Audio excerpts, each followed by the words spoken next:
Light वर्ष होगा। नमस्कार, मैं हूं अरुण कुमार राय और आप देख रहे हैं इम्प्लेक्स हिंदी, सटीक हिंदी, सबसे सटीक। आज हम सिरान पंचायत के मुखिया प्रत्याशी श्री रामनाथ माझी से वार्ता करेंगे और उनसे ये जानने का प्रयास करेंगे कि इस बार वो चुनाव में किन मुद्दों पर जा रहे हैं और उनका उद्देश्य क्या है। तो रामनाथ जी, आप तैयार हैं? बिल्कुल तैयार हूँ सर। नमस्कार। नमस्कार नमस्कार। रामनाथ जी, सबसे पहले आप ये बताएं कि आपका उद्देश्य क्या है?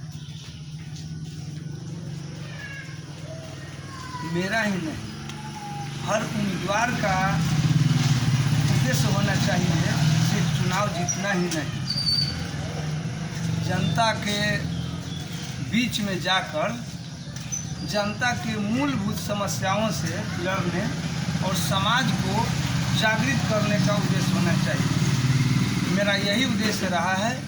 मैं आज नहीं, मैं 20 वर्षों से जनता के साथ हूँ और जनता के सेवा के लिए कार्य कर रहा हूँ। मेरा मुख्य उद्देश्य ये है कि पंचायत लेवल पे जो भी योजनाएं हैं, जो भी कल्याणकारी योजनाएं हैं, वो उसमें पारदर्शिता होनी चाहिए। पंचायत के एक एक व्यक्ति को ये जानकारी होनी चाहिए कि हमारे पंचायत में सरकार के द्वारा कौन कौन सी सेवा मुहैया कराई जा रही है, हमें उसका समुचित लाभ मिल रहा है कि नहीं। मैं इस तरह से जनता को जागरूक करता हूं। और जहां तक चुनाव के सवाल है, अगर जनता मुझे मौका देती है तो मैं सबसे पहले यही करूंगा कि सरकार के द्वारा मिलने वाली जो भी सुविधा होगी, राशि होगी, घर पंचायत के हर एक घर पे एक सूचना बोर्ड होगा और उस पर लिखा जाएगा कि सरकार के द्वारा पंचायत स्तर पर इतना काम कराने के लिए इतना राशि आई है। आप जनता बैठ कर के तय करें कि मैं इस राशि से कौन सा काम करा सकूं ताकि वो पूर्ण हो सके, अधूरा न रह सके और इसमें लूट खसोट न हो। अच्छा रामनाथ जी, आपने अभी बताया कि मैं सरकारी योजनाओं के कार्यान्वयन में पारदर्शिता रखूंगा, ये बहुत अच्छी बात है। एक मुख्य समस्या है, सरकार ने लक्ष्य घोषित किया है कि हर पंचायत में एक पंचायत सरकार गठन होगा। जिस तरह दिल्ली में संसद भवन है और अन्य राज्यों में विधानसभा भवन है, ठीक उसी प्रकार पंचायत में भी पंचायत सरकार का गठन किया जाएगा। इस पर आप क्या कहेंगे? ये तो स्वागत योग्य है, बहुत सराहनीय कदम है सरकार का। इस तरह का गठन होने से मैं क्या, किसी भी मुखिया का मोनोपोली नहीं रहेगा कि मैं ही ऐसा काम करूं।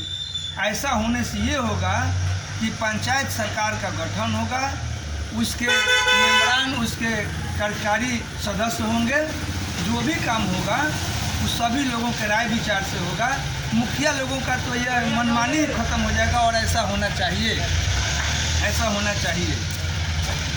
तो आप पंचायत सरकार गठन करने के इच्छुक हैं ना? इच्छुक है। बहुत बहुत धन्यवाद। अब ये बताएं कि पिछले कार्यकाल में जो मुखिया थे, उन्होंने विकास की गति को कितना रफ्तार दिया? ये तो बताने की जरूरत नहीं है, पूरी बिहार की जनता जान चुकी है।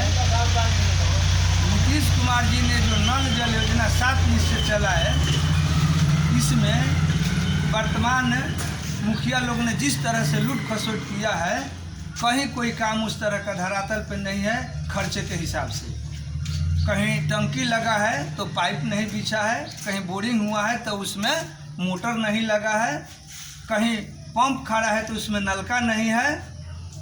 इस तरह की कई समस्याएं हैं। चूँकि जितने पहरादार बिठाएंगे उतने चोरी होगी।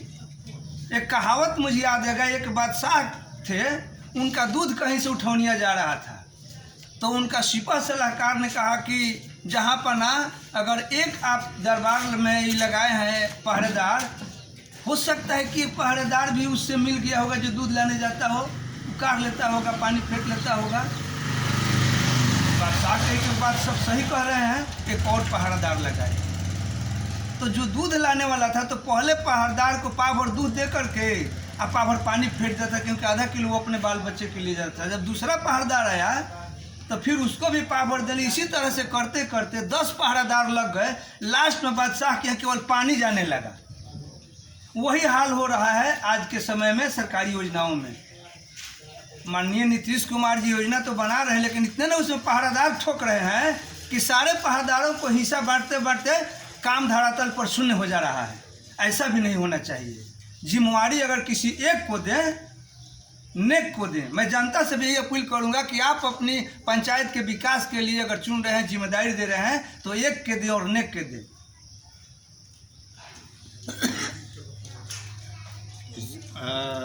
रघुनाथ जी ने कहा कि कहानी के द्वारा किस प्रकार सरकारी योजना की लूट खसोट हो रही है, ये सही कहे। वास्तव में जो भी प्रतिनिधि बनता है वो पिछले प्रतिनिधि से ज़्यादा भ्रष्ट होता है। तो मैं रामनाथ जी से आग्रह करूँगा, कृपया वे इस नीति पर नहीं चलेंगे।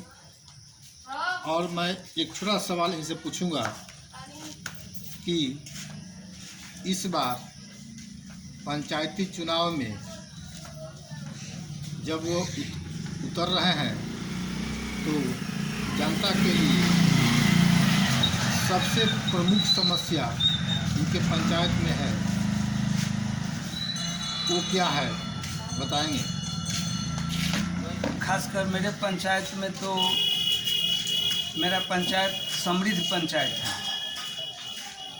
पंचायत चुनाव के गठन के पहले से ही हमारे पंचायत में सारी सुविधाएं मौजूद हैं। इस पंचायत के जितने मतदाता हैं, जितने नागरिक हैं, बहुत सभ्य और सुशिक्षित हैं। अपनी मूलभूत सुविधाओं का व्यवस्था इन्होंने सरकार से पहले ही कर ली है। मैं गिनाना चाहूँगा, यहाँ सबसे पहले ग्राम सुधार समिति का गठन हुआ है। सबसे पहले ग्राम सुधार समिति का गठन, देखिए कितने प्रबुद्ध लोग थे कि हमारा गांव सुधरेगा तो हमारा प्रदेश सुधरेगा, हमारा प्रदेश सुधरेगा तो हमारा देश सुधरेगा। इस उद्देश्य से सबसे पहले ग्राम सुधार समिति बनाए। यहाँ पे चिरान एक ऐसा पंचायत है जहाँ हर एक 100 गज की दूरी पर प्राथमिक विद्यालय से लेकर मध्य विद्यालय, उच्च विद्यालय, इंटर कॉलेज तक है। इस पंचायत में थाना का भी भवन है, इस पंचायत में पोस्ट ऑफिस है, इस पंचायत में BSNL का एक्सचेंज भी है, इस पंचायत में बैंक भी है। मेरा मानना है कि इन सारी सुविधाओं से लैस है मेरी पंचायत। रही बात आगे की स्वास्थ्य सेवा में थोड़ा सरकार की मैं कमी को बताना चाहूँगा। सरकार को चाहिए कि जिस पंचायत में, जिस दूर दराज इलाके में हॉस्पिटल नहीं है, वहाँ हॉस्पिटल का भवन बने और चिकित्सा सुविधा बहाल करे।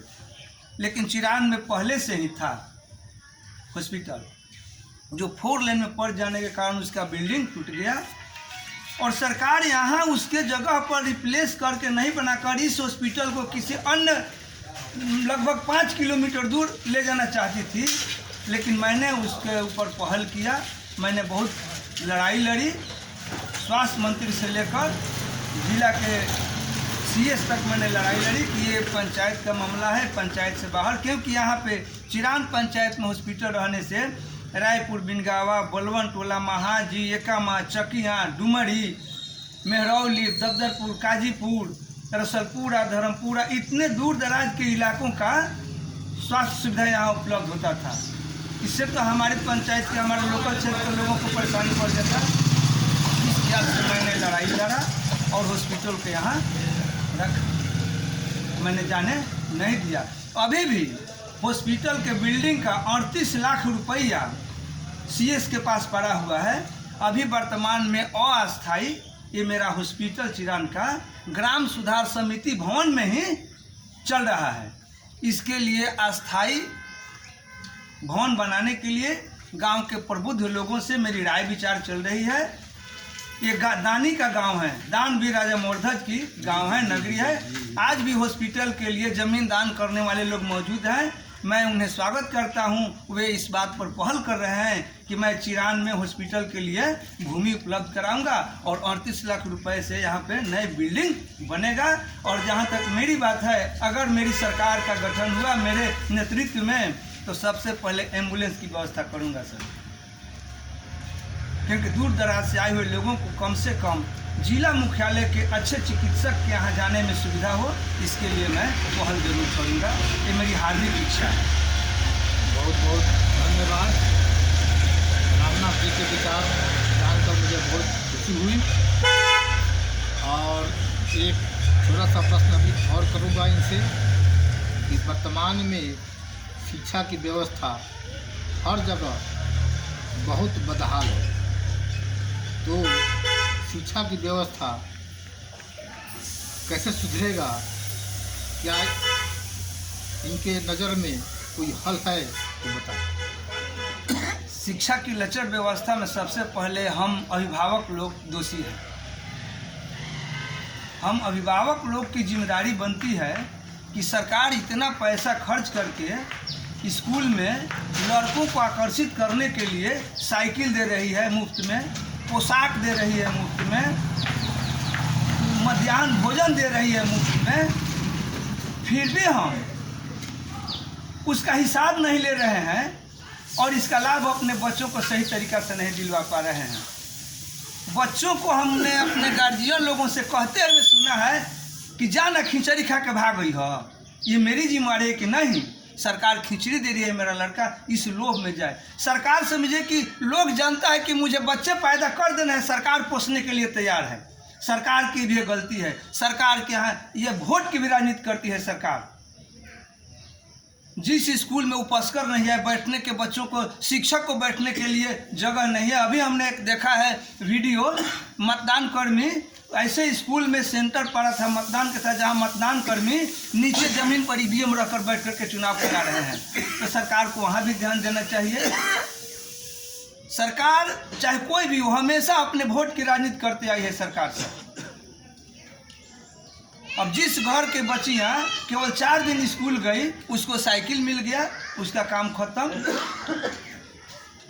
सबसे पहले हम अभिभावकों का काम है कि स्कूल में जाकर देखिए कौन शिक्षक समय से आ रहे हैं कि नहीं, शिक्षक अपना शैक्षणिक कार्य कर रहे हैं कि नहीं।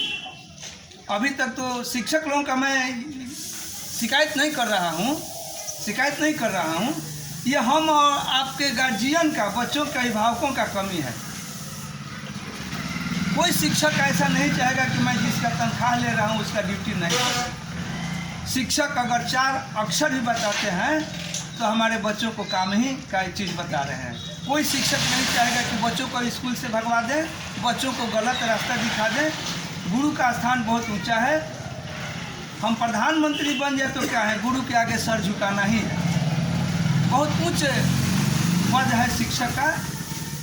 मैं उन शिक्षकों का भी आभार व्यक्त करता हूँ जिन्होंने अपनी जिम्मेदारी बहुत अच्छे से निभा रहे हैं। मैं इस जगह का, इन शिक्षकों का एक उदाहरण भी हूँ। मेरा बच्चा मिडिल स्कूल चिरान से पढ़ा है। मेरा बच्चा तपसी सिंह हाई स्कूल से पढ़ा है। मेरा बच्चा तपसी सिंह इंटर कॉलेज से पढ़ा है। जब शुरू में नीतीश कुमार ने सभी उच्च विद्यालयों को +2 में परिवर्तित किया, उस समय मेरा लड़का इंटर कॉलेज तपसी सिंह में एडमिशन करा, जबकि उसमें कोई शिक्षक भी अभी सरकार बहाल नहीं। देखिए सरकार का चालाकी, आपने इंटर कॉलेज तो खोल दिया मगर उसमें शिक्षक नहीं दिए। वो बच्चा पढ़ेगा तो कैसे पढ़ेगा, उसको उच्च शिक्षा देगा कौन? इसके लिए तो गार्जियन के ऊपर बोझ पड़ा। नाम तो लिखा लिया लेकिन उसको ट्यूशन पढ़ाना पड़ा, दूसरे स्कूल में जाना पड़ा। उस तरह से सरकारी स्कूल में पढ़ाकर वैसे इंटर कॉलेज में मैं लड़के का नाम लिखवाया जिसमें कोई शिक्षक भी नहीं थे, और वहाँ से मेरा लड़का IIT का रिजल्ट निकाला, आज कंप्यूटर इंजीनियर बना है। मैं वैसे शिक्षक गुरुजनों को धन्यवाद देता हूँ। बहुत बहुत धन्यवाद। फिर आपसे एग्जामिनेशन हो जाएगा चुनाव प्रक्रिया शुरू हो जाएगी तो मैं पुनः आपसे मिलूँगा और आपसे फिर एक बार बात करने का प्रयास करूँगा। बहुत बहुत धन्यवाद सर इसके धन्यवाद। लिए।